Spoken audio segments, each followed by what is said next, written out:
Peter, how are you? This is Kainat from Folio3 PPC Signals. How are you doing today? Kainat, I'm happy to be here. Thank you. Okay, Peter, where are you based if you like to inform our audience of that and how I, can they reach out to you in the I live future? on I live on a tiny island that's owned by Spain in the Atlantic Ocean, called Gran Canaria. It's just off the west coast of Africa. Uh, People in Europe know it from because it's a popular place to go on holiday. People from other places may never have heard of it because it's a small island. I think only about 800,000 people. Oh, that's pretty interesting. I didn't know. Like, I have always fascinated a life on island. Like, even if I stand in on the center of our Folio 3 building, so it goes like you can see a sea of buildings. So I feel like I'm living in an island, and there is only a sea of buildings around because it's an urban area where I live. I live in Pakistan, Karachi. So it's an urban area and it's highly populated with buildings, with commercial buildings. So I can only imagine what it feels like to be living on an island. It's I consider myself very lucky to be able to live here and to be able to work online with clients from all over the show. Yeah, that's pretty interesting. That's pretty interesting. So for our first episode podcast day, I'm very lucky and very fortunate to have you on my first podcast. This is the first episode of Folio 3 PPC Signals, and our topic for today is how to write ad copies that convert. Sounds good. So yeah, I would like your, green checklist that you use to write ad copies that really has converted. Share some case studies, and I will follow up with the questions around. But just to start off for our audience, for a beginner who is writing an ad copy, how to write ad copies basically. That's a well for a beginner. I think you need to step away from the keyboard for a minute because to write ads that convert, you actually need to think about the person you're writing for and the purpose of and where that advert fits in the whole system. So just for context here, I only do Google ads. So if you ask me about a Right. Facebook ad, I will have no idea. And Yeah. I only do Google ads for lead generation. So if you ask me what works for an e-commerce ad or a SaaS ad, I won't be able to help you on that. But let's just think about. Actually, to add to that point of view, we Folio 3 is a B2B company, and I am a Google Ads practitioner here. We only kind of focused on for Google Ads for Folio 3 lead generation. We have started using ChatGPT ads now since it has been rolled out, and we have a couple of experiments on LinkedIn ads.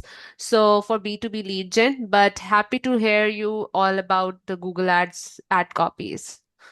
Okay, well, let's think about that advert.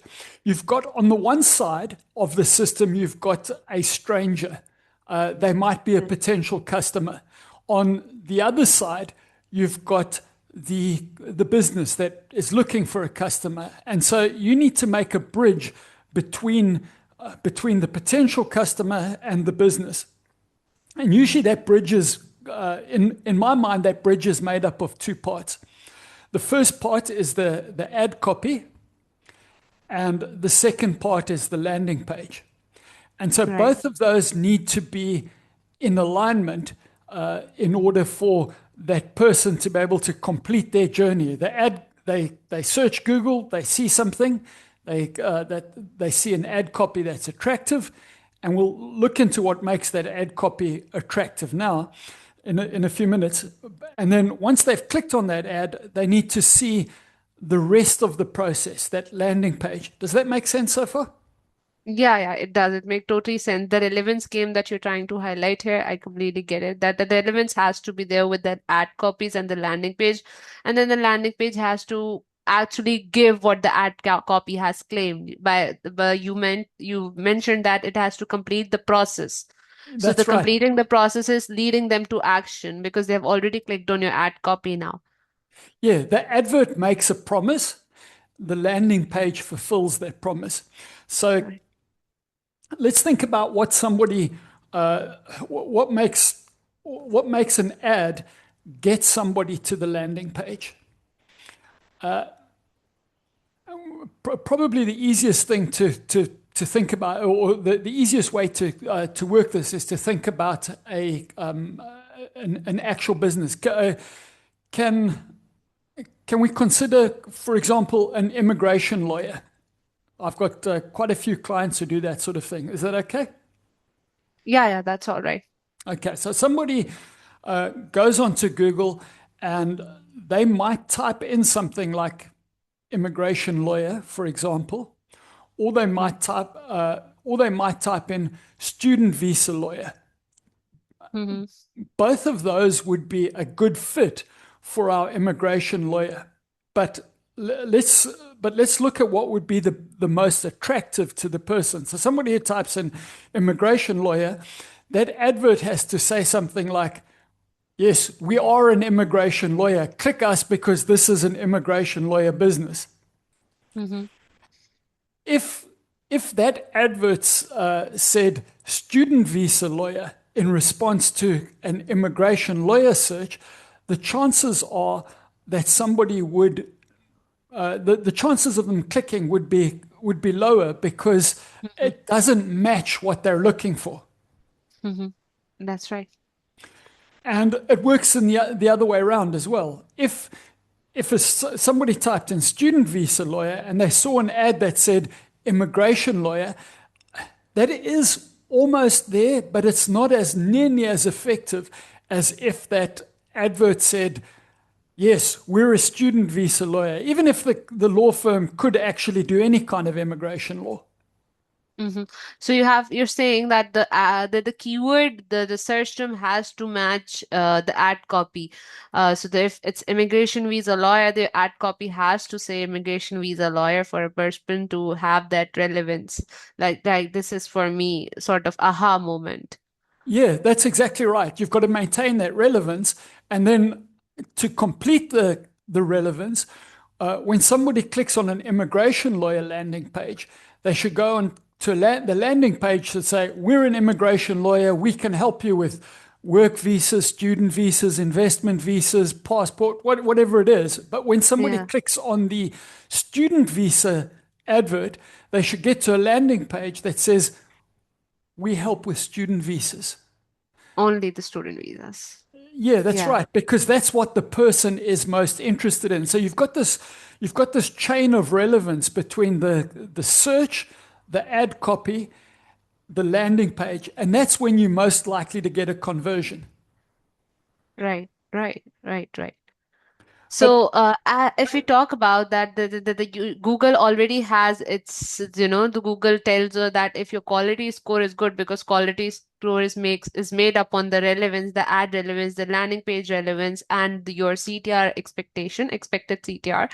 So Google already has that in place. But do you really think that those fact how do actually how does the quality score factor comes in if we say, or if I ask you if that quality score, how does that quality score contribute to writing good ad copies? I'm not sure that it does. All right. I understand quality score. Mm-hmm. I don't think it's very important in 2026. It was very important in 2007 or 2008 when I Mm-hmm. first started working with Google Ads. I think uh, Google's got a couple of these metrics that are designed in some way to help us, but are a long way away from what the business wants. So let's just take, for example, our student visa lawyer.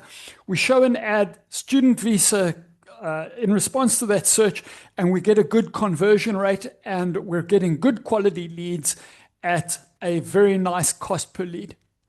Would it Mm-hmm. matter if the quality score was 5 or 6 or 3?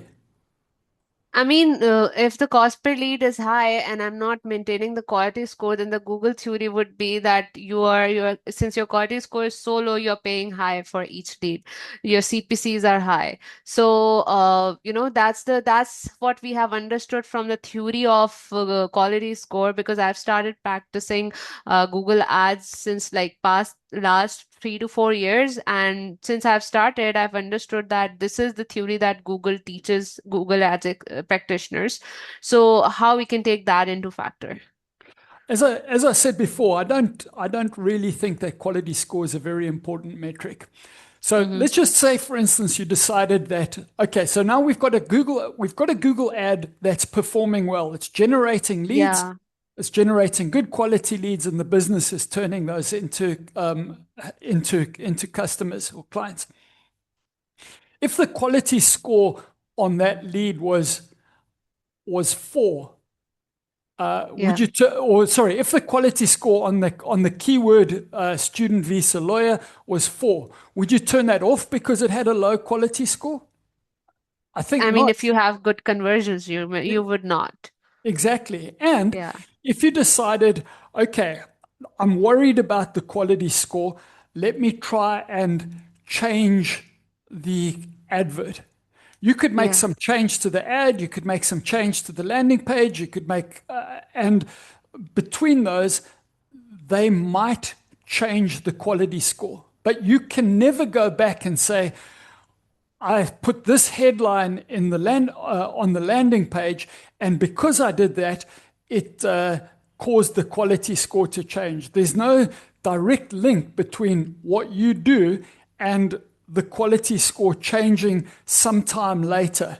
And that's why, Mm-hmm. in my mind, it's a terrible thing. But if you go and look at, if you change your ad headline one from or your ad headline from student visa lawyer free consultation to student visa lawyer $50 consultation, you could immediately see within a day or two if that change made a difference to how well the ads performed. Mm-hmm. And again, if you change your landing page from immigration lawyer, we do everything about immigration, to student visa specialist lawyer, you could immediately see within a week or two, you could see what the effect of that change was on your conversion rate. But you would have no way of tying either of those changes to a change in your quality score. So I Mm-hmm. pretty much ignore quality score. I think Mm-hmm. of it as like a warning signal, not as an optimization signal. Me too. Like if I have to see, the least I can check is the ad relevance have to be above average so that I know that I've written the right ad copies, but it never gets me above average on the landing page experience and the expected CTR. I have observed one more thing. If your account history is like very old, let's say if the account is 5 to 10 years old, then it might get you good quality score data. But if the account is new, like for say 1 or 2 year, it wouldn't really have good quality score, would not give good quality score. I think it's because the landing page experience and the expected CTR, it might take years and years of data into account for the machine learning. I So don't know. Yeah, I would agree with you on that part, because I think Google's machine learning algorithm, it's slow in the process where when it has not large amount of data. Like if it has large amount of data, the algorithm will work in your favor because the machine learning is fast. But since in a B2B company, and having a low volume of conversions for say as compared to e-commerce, it comes as a liability on us to not to think of these metrics and still keep working for optimizing your ads. So as a Google Ads practitioner, if you people might ask you like the quality score is poor because they buy the Google theory that is there, or they might ask you that the ad strength might sometimes when you pin headlines, the ad strength goes to poor because the Google doesn't the Google wants you to be open, and it wants to test with different ad variants, ad copy, headlines variants. So it gives you poor if you pin on the headlines, but you want to make logical sense for the end user. So you try to optimize your ad copy, spinning the headlines. But again, Google gives you poor rating on poor ad strength. So when you have to explain this to your stakeholders, it comes as a very liability and a problematic matter, and they might ask you, or if you have to answer clients for that matter, if they are learning from the theory that is all out there, you have to Yeah. explain yourself that these metrics don't really matter. So I have been there, and I have been that loop so many times that it almost comes very hard to come out of that loop. And the only way to come out of this that loop is to have industry experts like you and others to really come together and understand that fact that we are the practitioners and know that these things don't really matter as they say. Well, let's take, for instance, you've raised two interesting points. The first is about in B2B businesses, and the Yeah, second is about the ad score, whatever Google calls it. yeah, ad strength, yeah, Ad strength, yeah, yeah. that's the word I was looking for. So in a B2B business or B2B advertising on Google Ads, you've got two kinds of problems. You've either got very, very low search volume for Mm-hmm. something specialist. Like I had a client who sells rash egg rings. If you've never heard of rash egg rings, I think probably only about 10 people in the whole world have heard about Mm-hmm. those. Mm-hmm. And so there's Right. very little Google search interest. The other problem that you have is where you've got a B2B business, but they're in a market where there's a lot of B2C searches. In fact, this week I've been working with a B2B client who does training for Microsoft Office Mm-hmm. products like Power BI and Excel and those sorts of things. So we also do that. We have Microsoft Dynamics Suite, and we do Dynamics 365 implementation, all the sorts of Dynamics 365, FNO, Business Central. So this is one of our offerings as well at Folio 3. Okay. So Yeah. um, my client's biggest problem is that she gets people who are looking for training for themselves because they want to improve their career, or they're a student at Right. university typing in advanced Excel training course or certified BI training. And if you advertised on Google, you would find the same thing for your Microsoft Dynamics offering, is that you've got B2B, B2C searches mixed in there. Yeah. And so Yeah. she was then paying Google for a click from somebody who wants a training course for themselves, and they want to kind of pay Udemy or YouTube training prices, which is very, very low. Mm-hmm. Where she wants to speak to only to companies who are looking to have like 10 staff members or 20 staff members trained at one time, and then become a regular service provider for them. And so in that case, Google's incentives are very different to the business's incentives. Google wants ads that are clicked by everybody, Mm-hmm.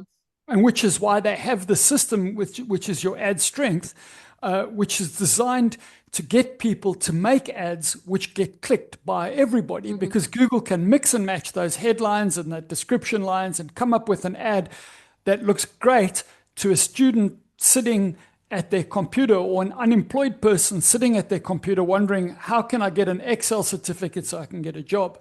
Right. Whereas we actually want to write ads that don't get clicked by everybody. We want B2B ads to have a low CTR Mm-hmm. in cases like this, because we want only the person who's a training manager or an HR manager or whatever to click the ad, and then not just become a lead, but to become a qualified lead or customer conversion. Mm-hmm. Mm-hmm. So coming back to you mentioned that you will be sharing with us some, hacks on writing the ad copies that convert. So what can we expect from you there? I'm not sure that Some, I can some, share any hacks, but what I can yeah, share with you is I can share my philosophy on it. And the first thing I was sure. talking about was the relevance. You've got to Yeah. make sure that there's relevance from the search to the ad to the landing page, and that leads to higher conversions. The second thing is to not be afraid of pinning Mm-hmm. ad headlines. Google squeals about it. They get Yeah. grumpy and they'll give you a low ad score, ad Yeah. strength, because of that. But sometimes you need to do that in order to maintain, as you pointed out, a relevant message. Then the Mm-hmm. other thing which I don't hear talked about that often, and it's something I learned from a really smart lady called Amy Hebden, who runs a course. She sells a course on writing. It's called Magnetic Responsive Search Ads, and Mm-hmm. it's really good if you're looking for some top quality advice on search ads. That's definitely something that's worth looking at. I think we can definitely add a link to her course to this podcast once I it think goes that live. excellent. I'll send you that link afterwards. Sure. The um, the thing that she opened my eyes to was the idea of using ads as a filter. Mm-hmm. So it's Google's incentive to get everybody to click your ads because that's how they get paid. It's your incentive to filter out the wrong people. So we'll take, for example, that I'll tell you how I've used it with a few clients because it's probably easier to use it as an example. So, for instance, Beth, my B2B client who does the Microsoft training, we've put the price and we've pinned the price as the second headline. Mm-hmm. So she's in South Africa, where I'm originally from. So her ad might read something like Microsoft Power BI training as headline one, from 4,000 Rand or from 5,000 Rand, which is a high number for a B2C person, somebody just a Yeah. student wanting to get a qualification. They can go to Udemy, they can go to Khan Academy, they can go anywhere and get a Microsoft course much cheaper than that. But Right. for a business to business offering, that price is right in the sweet spot. It's right in the middle of where it should be. So that ad copy then acts as a filter for getting rid of the wrong kind of people, for stopping them as early as possible from clicking your ads. And you talked about the problem of not having a lot of data. And Yep. this comes exactly to that. You've got the most data at impression level. Right. You then have some percentage of those impressions turn into clicks and some percentage of those clicks turn into leads. So you might have, for every 100 impressions, if you went 10% CTR and 10% lead conversion rate, you might get one lead. If you looked at a qualified lead at maybe only 10% of your leads, you might need 1,000 impressions before you got one qualified lead. So the drop off in the data that's available is quite significant.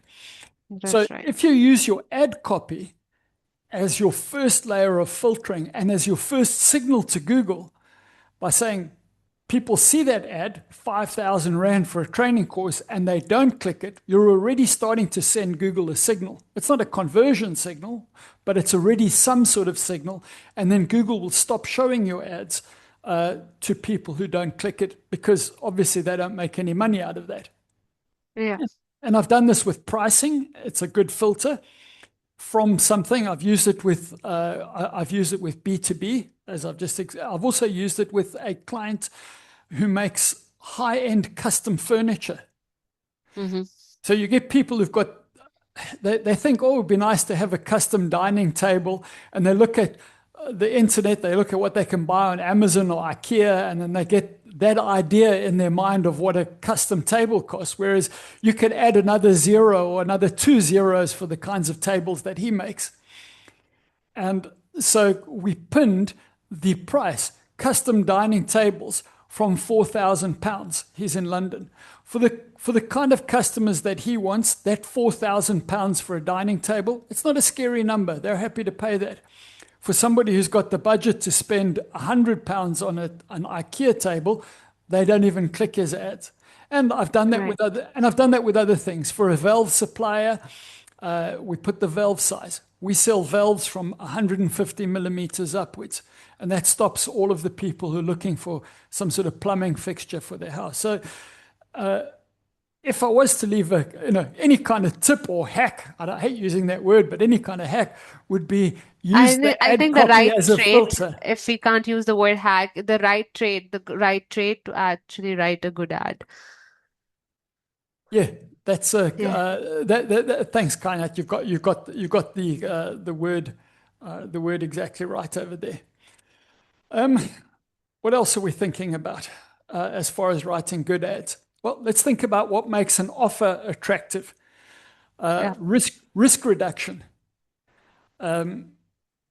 If you are in any kind of professional service business, a free consultation or a free yeah, case evaluation or yeah. uh, anything like that, which is immediately taking away the risk, makes it more likely that somebody's going to convert.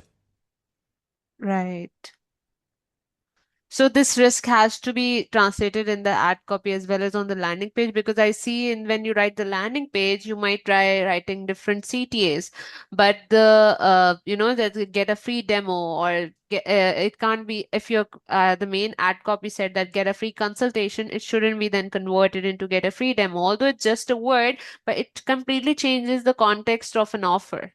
Yeah, you're exactly right, Kainat. You want to have that relevance down to using the same wording all the way through. When somebody clicks on an ad that says immigration lawyer free initial consultation or free case assessment, they should see a big headline that says immigration lawyer, you're in the right place, and an a CTA that says something, get my free consultation, get my free case assessment, not book a consultation. It needs to be that relevance needs to be maintained all the way through.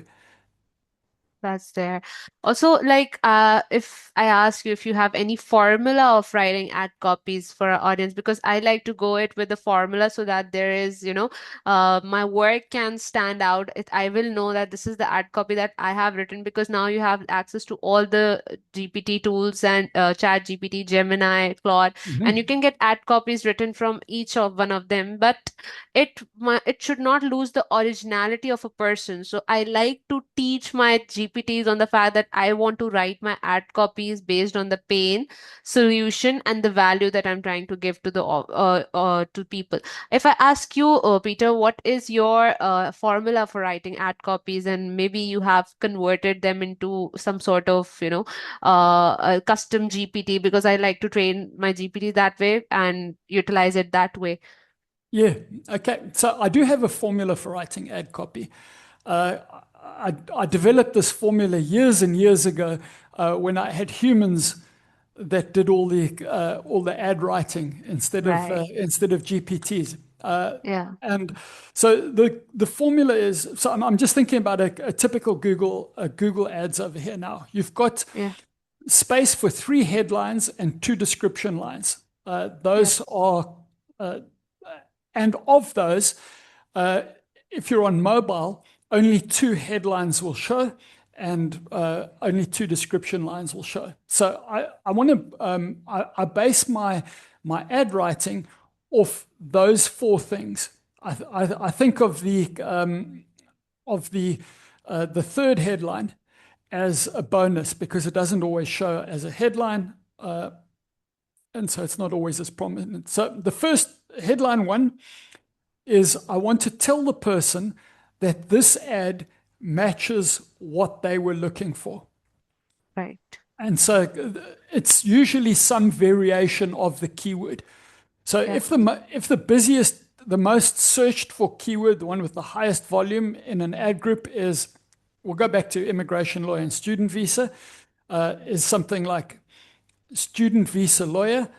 I would want to write headline one to try and confirm to the person, yes, this ad is about a student visa lawyer. And so it might even only as be as simple as that. Need a student visa lawyer, looking for a student visa lawyer, or just student visa lawyer, depending on what you can fit in. That makes sense Yep. so far? Yeah. Yeah. It does. Okay. Headline two, I think of the strongest reason I can give them to contact the business. Mm-hmm. And so normally I think about why. what they're trying to do. So, for example, a student visa lawyer, obviously somebody's after wants some information either about getting a student visa, renewing a student visa, appealing a decline, or something like that.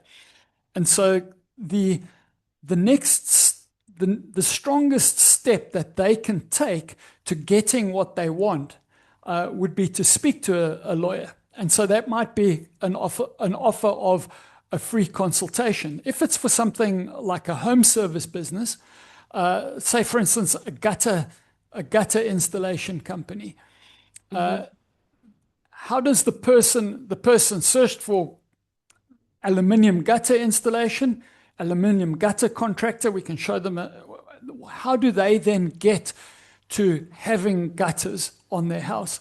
Well, they need an estimate or a quotation. And so then that would be whatever that next step is that will get them one step closer. That goes into my headline too. Book a free consultation, a free case assessment, book your quotation here, or arrange an estimate, arrange a site visit, whatever that next step is, and the wording to get that would typically go into headline two. All right, all right. So the introduction of the offer is there with the with the keyword match in the first headline. The second headline is, giving them a reason to come with and, fill a lead.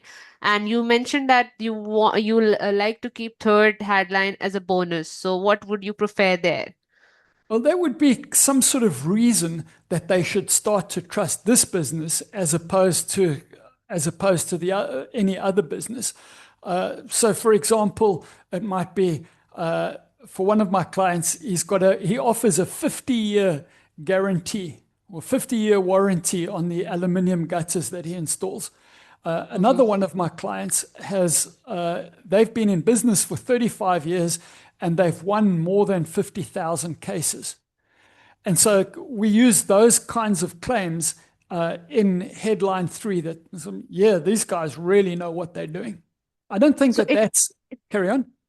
it really changes my perception because I've always felt that first has to be relevant with the ad copy, second has to be the introduction of your offer, like have a differentiation point, and the third has to be CTA. But your philosophy and your formula gives me actually kind of, it makes me think that you need to make them, because the attention span is so low and you have to direct them to an action. So the second headline has to be an action oriented headline. Is that what you're saying? That's what I do, and it Yeah. appears to work. But Okay, one okay. one thing I have learned in in the time that I've done Google Ads is there's no one right way of doing things. Exactly. So Exactly. so find something that works for you, and and stick with that. So what is the ideal CTR that you look at when you write at copy? What is the ideal CTR, and when you go on optimizing that CTR? So what is that process like? What I'm looking for is that the person who clicks the ad shouldn't be surprised by the CTA on the page. All right. So if my CTA on the page is going to be book an appointment, the ad copy needs to tell them Yeah. the CTA is book your appointment now, or Yeah. book an appointment or something. They need to. So the thinking is that they look at the ad and say, yes, this ad is about what I'm doing, Yeah. about what I'm looking for: student visa lawyer, mental, depression counselor, online training, whatever the case is. They say, Yeah. yeah, this ad is right for me. Oh yeah, that's what I'm going to be doing on this page. I mean, you So, don't have to lose the slots because the headline is already the introduction of your offer with the relevancy of the keyword. So you don't want to miss on those slots because then you can only get like two or three chances for your headline to make a stand among yeah, others.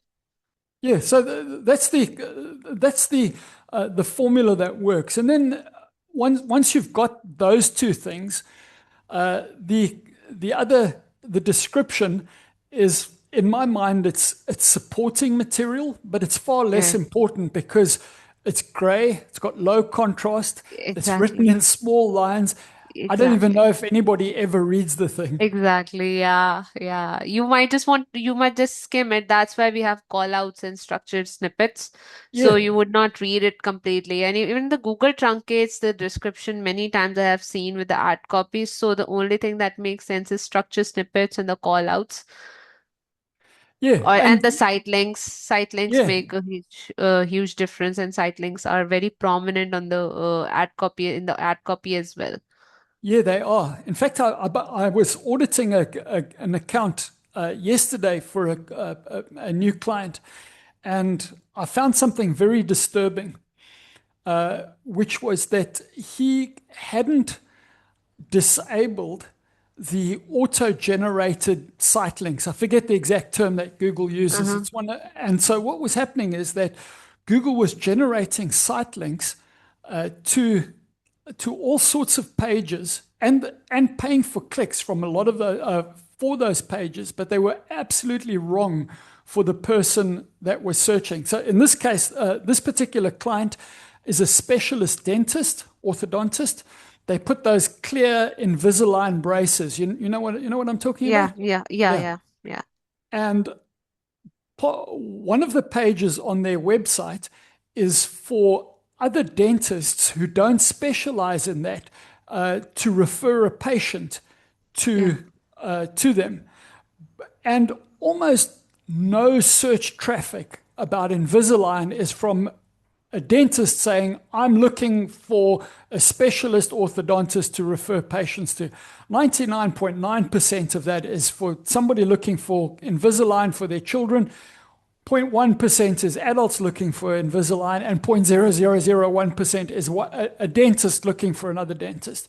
But Mm-hmm.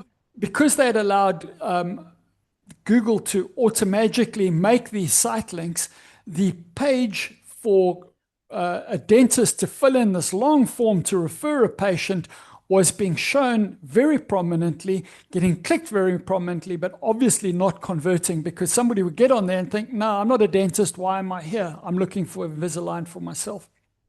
And so Yeah, your point about being about site links being so prominent means we also need to be very careful about our site links to make sure that they are exactly. actually showing or sending people to pages that are a good fit for them and pages that are designed to convert. Otherwise, you end up wasting a bunch of money. Yeah, definitely. And that's a huge case study of, of something to make sure because even though how many checks you make, there are still some things that can be left. So it's ideal to make a checklist before going live with any campaign and an ad copy review. So yeah. And I would like to ask how you are using AI in writing the ad copies that convert. How are are you using AI now? We're in the AI age, and so how are you utilizing that? I'm not using it nearly as much as some other people do. Yeah, Sometimes if I've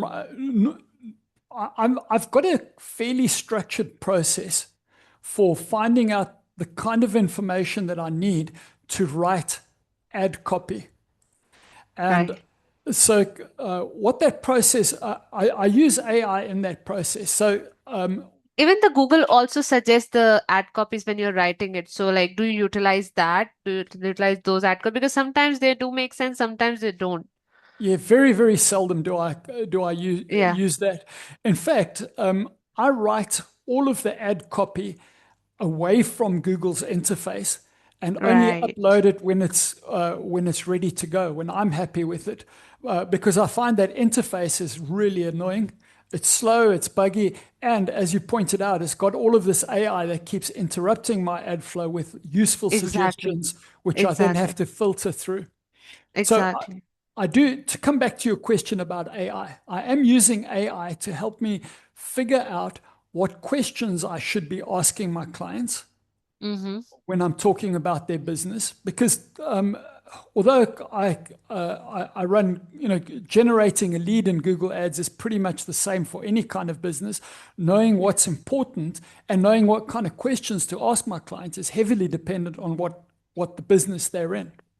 So, do So you follow any Bible, any book, any sort of a pointer set for your clients where you ask them that this is the information I need to write your ad copies? Do you have that checklist? Yeah. I have a system for that. All right. Which and so when I'll be speaking with my client, I'll pull up the screen and I will ask them a bunch of questions. If you Can you give me tell what are those questions like? Can yeah, you tell what are those hold on a questions? second. Yeah, I'm going to I'm going to pull up something for you and show you. sure. Sure, sure, sure. Okay, where's an ad brief?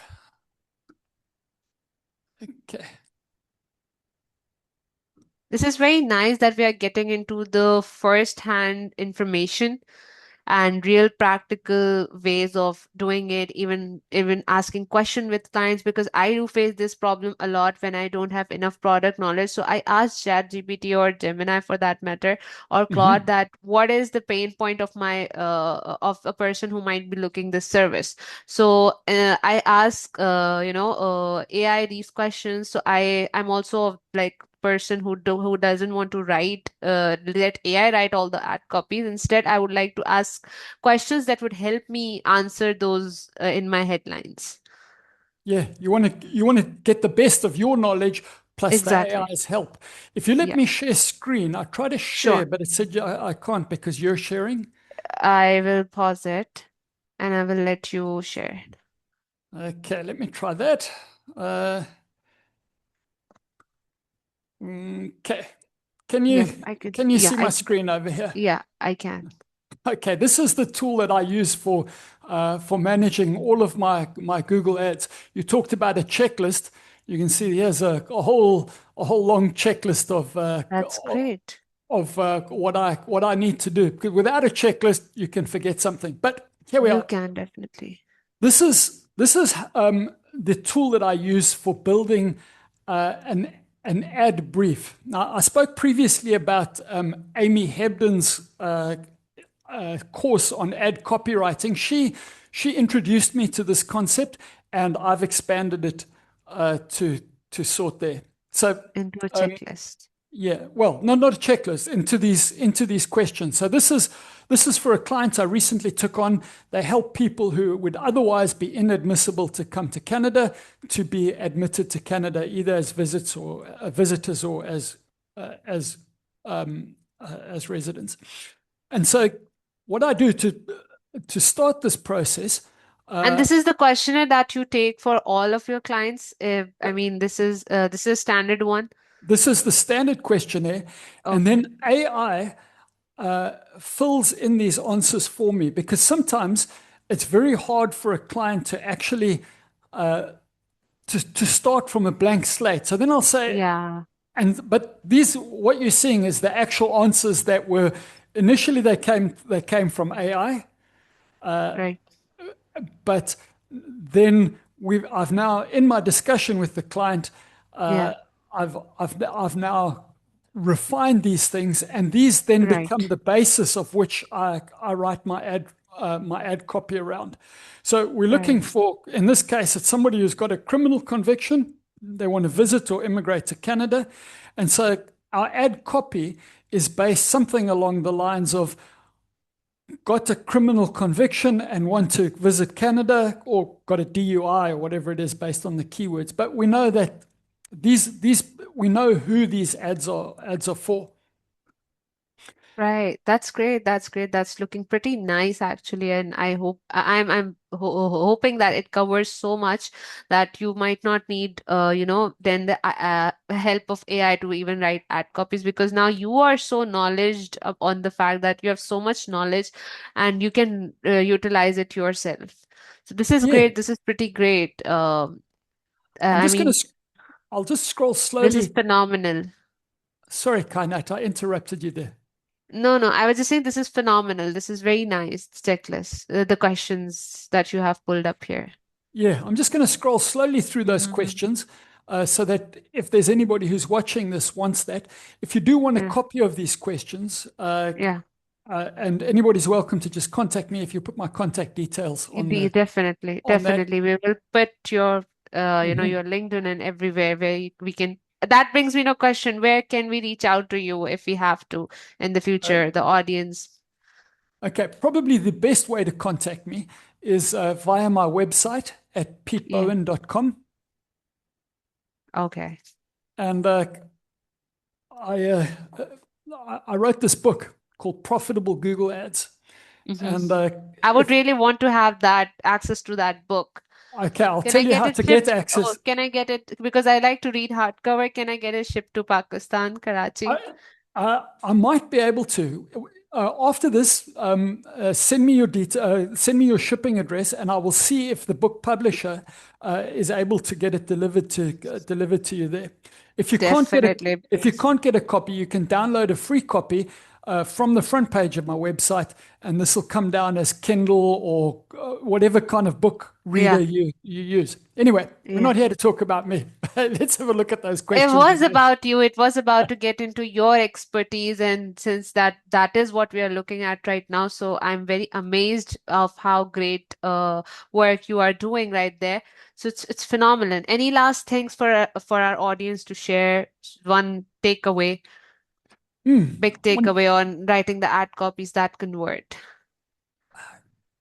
Yeah, probably the most important thing about writing good ad copy is uh, not the creativity, but it's to understand who you want to have click your ad and what you want to do, and what you want them to do once you've clicked that ad. Right. Right. That's great. That's simple and that's a formula basically. That's simply uncoded formula of writing the Google Ads copies that convert. Uh, That's great. That's great, Peter. okay, It was lovely talking to you. It was lovely, lovely talking to you. And I had, in fact, it was so much, so insightful for me that I am gonna, revise my ad copies on what I have learned today. So it was really insightful. I'm really glad that you agreed to come on my podcast and share your insights. Kainat, it's been an absolute pleasure talking with you. Once the podcast uh, is published, if you send me the details, I'll make sure to share that with my newsletter list and Definitely. also on my socials. Definitely. Thank you so much, Peter. Have a good day. And I Thank would you, stay in Kainet. touch with you. And thank you so much again. Thank you. Goodbye. Goodbye. Bye bye.